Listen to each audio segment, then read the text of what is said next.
हमीरपुर जनपद के राठ कस्बे के हम तहसील सभागार पर मौजूद हैं। मेरे पीछे आप देख सकते हैं कि तमाम लेखपाल्स हैं यहाँ पर जो बैठे हुए हैं। 19 फरवरी से इन्होंने यहाँ पर अनशन किया है कि वो यहाँ पर बैठे रहेंगे।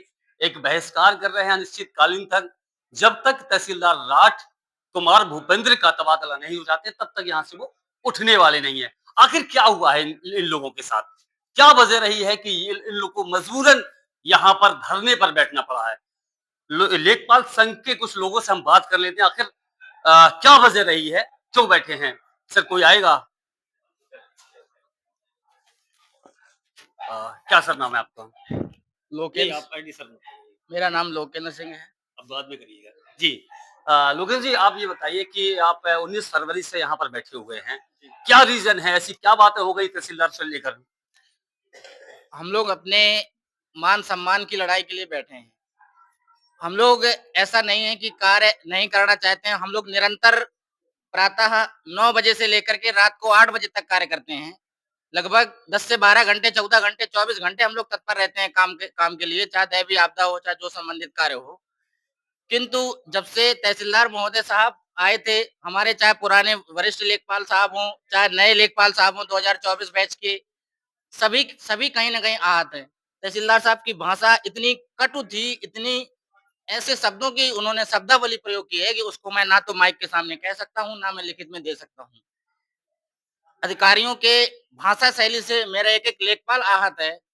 उसी आहत की पीड़ा से एक दिन हम लोग जब सभागार में बैठे हुए थे, सभागार में अधिकारियों द्वारा अब भाषा शैली को लेकर सारे लोग बैठे हुए हैं या फिर किसी कार्य को लेकर बैठे हुए हैं? नहीं, कोई ऐसा कार्य के लिए हम लोग नहीं बैठे हुए हैं। हम लोगों के साथ केवल अमर्यादित भाषा, अपमानजनक व्यवहार किया गया है। उसी के संबंध में हम लोग बैठे हुए हैं।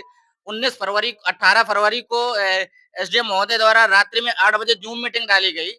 हमने ज़ूम मीटिंग के संबंध में पहले लिखित में दे दिया था, 1-2 बार वार्ता कर लिया था कि सर दिन भर लेखपाल काम करता है, क्षेत्र में रहता है, कोई 20 किलोमीटर जाता सारे है। लेखपालों के साथ इसी प्रकार की भाषा का प्रयोग करते हैं? लगभग सभी मेल और फीमेल कोई भी? कोई भी हो, मेल और फीमेल सब पीड़ित हैं, आप एक-एक करके पूछ लीजिए।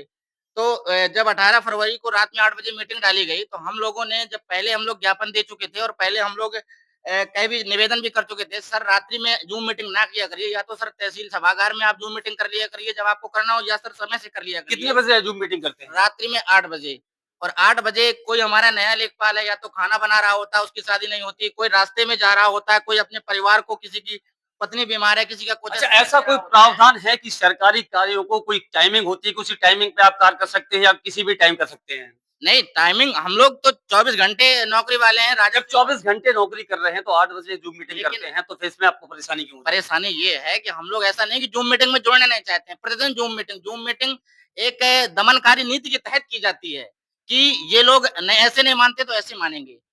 तो मैं पूरी घटनाक्रम आपको बता देता हूँ। 18 तारीख को जब हम लोग ज़ूम मीटिंग में नहीं जुड़े रात्रि में 8 बजे, तो उसी टाइम पे 9 बजे जोशपूर्ण और रोष के साथ में मीटिंग सुबह 10 बजे बुलाई गई कि 10 बजे समस्त लेखपाल तहसील सभागार में उपस्थित हों। तहसील सभागार में जब समस्त लेखपाल उपस्थित हुए, एक-एक लेखपाल को खड़ा करके कहा गया, ज़ूम मीटिंग में क्यों नहीं जुड़े? और आपने पड़ताल 77 की 77 क्यों की? 84 की 84 क्यों की? भारत सरकार द्वारा एग्री स्टेक सर्वे जो हम लोग खेत में करते हैं, प्रतिदिन का 50 मानकता रखी गई है। जबकि हमारा कोई लेखपाल 80 कर रहा है, कोई 77 कर रहा है, कोई 85 कर रहा है, कोई 90 कर रहा है। ये हो गई काम की बात है। आपने जो सीधा-सीधा ये कहा है उनकी भाषा शैली शैली को लेकर आप लोग दुखी हैं। बस 1 मिनट हाँ, और सर जी, लूँगा। जी, बिल्कुल।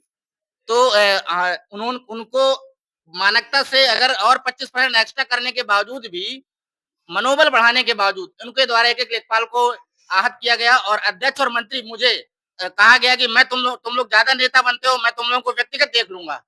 इसी से हमारे अध्यक्ष जी सीधे-सीधे धमकी दे डाली। सीधे-सीधे धमकी दे डाली, और अपमानजनक व्यवहार तो बराबर निरंतर कर ही रहे थे। इन सब आहत के कारण हम लोग धरने पर बैठे हुए हैं। अनिश्चितकालीन बैठेंगे। अनिश्चितकालीन जब तक चलिए हम थोड़ा-सा यहाँ पर कुछ महिला लेखपाल हैं, बात कर लेते हैं। ये जो बात आरोप लगाए गए हैं कि मेल और फीमेल दोनों लेखपालों को जो है इनकी भाषा शैली ठीक नहीं है, इस पर आप क्या कहना चाहेंगे? जी, लगातार मतलब हमारा जो लेखपाल संघ धरने पर बैठा है और वो तहसीलदार सर के बर्ताव से आहत है। हम आपके लोग साथ भी बदसलूकी की गई है। जी, मतलब हम लोग वर्क भी करते हैं और हमको टॉर्चर किया जाता है। हम कितनी लोग सहमत है आप इनसे? पूर्णतः सहमत है हम इनसे। आपके साथ भी हाँ इन्होंने जी, तहसीलदार साहब अच्छा लगातार तहसीलदार साहब ने ये कहा है कि मैंने आप लोगों से माफ़ी माँगी है।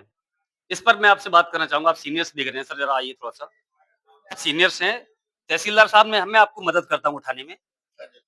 तहसीलदार साहब ने कहा है कि हमने सारे लेखपाल के पास जाके माफ़ी माँगी है और फिर भी आप लोग जो है धरना खत्म करना नहीं चाहते हैं, ऐसी क्या वजह आ रही है? माफ़ी माँगी आपसे? हाँ, उस दिन जो है आए थे साहब और मैंने अध्यक्ष महोदय से थोड़ा-सा ये कह भी दिया था, कि इनके 2 महीने बचे हैं और इनको माफ़ कर माफ़ दिया कर जाए। दिया जाए। हाँ, लेकिन संवर्ग में इतना आक्रोश है, इतना पीड़ित है कि कोई भी हमारा साथी तैयार माफ़ नहीं करने है। के लिए तैयार नहीं है, सिवाय इनके स्थानांतरण जब तक इनका तबादला नहीं होगा, तब तक आप लोग उठने वाले नहीं हैं। नहीं, बिल्कुल नहीं उठेंगे। देखिए, यहाँ पर लेखपाल संघ का ये सीधा-सीधा एक आरोप है कि जो तहसीलदार है, कुमार भूपेंद्र, इनकी भाषा शैली उनके प्रति अच्छी नहीं है। उन्होंने ये भी कहा कि उन्होंने माफ़ी माँगी है, लेकिन वो संतुष्ट नहीं है क्योंकि बहुत ज़्यादा आहत हैं। इज़्ज़त सभी को अपनी प्यारी होती है, अमर्यादा भाषा का कोई भी इस्तेमाल करेंगे, तो वो ये कह उनका कहना है कि वो बर्दाश्त नहीं करेंगे और तब तक वो धरना खत्म नहीं करेंगे, जब तक उनका तबादला यहाँ से हो नहीं जाता। फिलहाल अभी के लिए इतना ही। कैमरा पर्सन अजय के साथ मैं देवेंद्र राजपूत, भारत ए टू जेड न्यूज़, हमीरपुर।